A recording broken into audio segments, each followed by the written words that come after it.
For the third time in 10 minutes, the teacher says, read. The child picks up the book and tries again, but before long she's off task, fidgeting, wandering and distracted. Is this due to ADHD or dyslexia, or a dizzying combination of both? Hi guys, welcome back to the channel. Hi, I'm Simon and today we are talking about ADHD and dyslexia.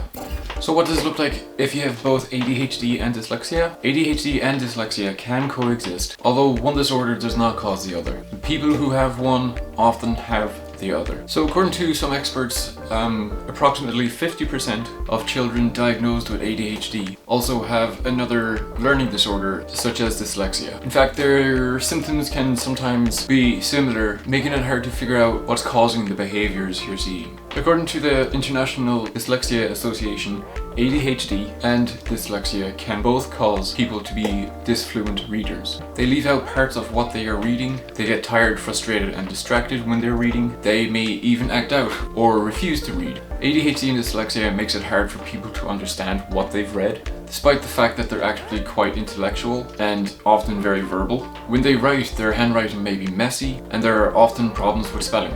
All of this can mean that they struggle to live up to their academic or professional potential. And that, of course, sometimes can lead to anxiety, depression, and lower self-esteem. But while symptoms of ADHD and dyslexia overlap, the two conditions are different. They are diagnosed and treated differently, so it's important to understand each one separately.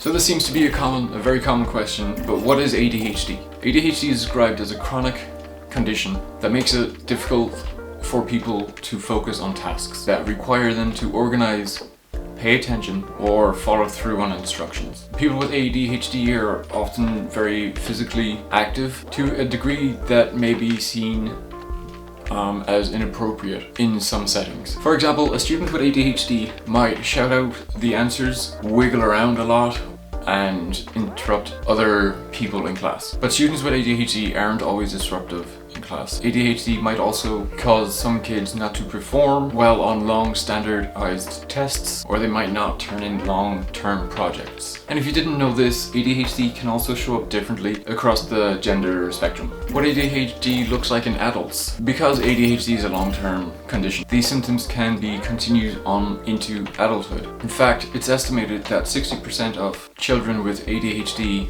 become adults with ADHD. In adulthood though, the symptoms might not be as obvious as they are in children. Adults with ADHD might have issues with focusing. They could be forgetful, fatigued, stressed, restless, disorganized, and they might struggle with following through on complicated tasks. So what is dyslexia? Dyslexia is a reading disorder that varies in different people. If you have dyslexia, you might have trouble pronouncing words when you see them in writing, even if you use that word in your everyday speech. That might be because your brain has trouble linking sounds to the letters on the page. You might also have trouble recognizing or decoding whole words. Researchers are learning more about how the brain processes written language, but the exact causes of dyslexia are not yet known. What is known is that reading requires several areas of the brain to work together. In people without dyslexia, certain brain regions activate and interact when they're reading. People with dyslexia activate different brain areas and use different neural pathways when they are reading. So dyslexia in adults, like ADHD, dyslexia is also a lifelong problem. Adults with dyslexia may have gone undiagnosed at school and may mask their dyslexia very well when it comes to in a professional environment. But they may still struggle with reading forms, reading manuals, and tests required for certifications. They might also have difficulty with planning or short-term memory. How can you tell if a reading problem stems from ADHD or dyslexia? Well, according to the International Dyslexia Association, readers with dyslexia sometimes misread words, and they can have trouble reading accurately. Readers with ADHD, on the other hand, don't usually misread words. They might lose their place, or skip paragraphs, or miss punctuation. So what can you do if your child has both? Try to intervene early. If your child has ADHD and dyslexia, it's vital that you meet the whole educational team, including teachers, administrators, educational psychologists, counselors, behavior specialists, and of course your reading specialists. Your child has the right to an education that meets their needs. Another thing you could do is work with a reading intervention specialist. Studies show, of course, the brain can adapt and your reading ability can improve if you use interventions to target your decoding skills and your knowledge of how the sounds are made.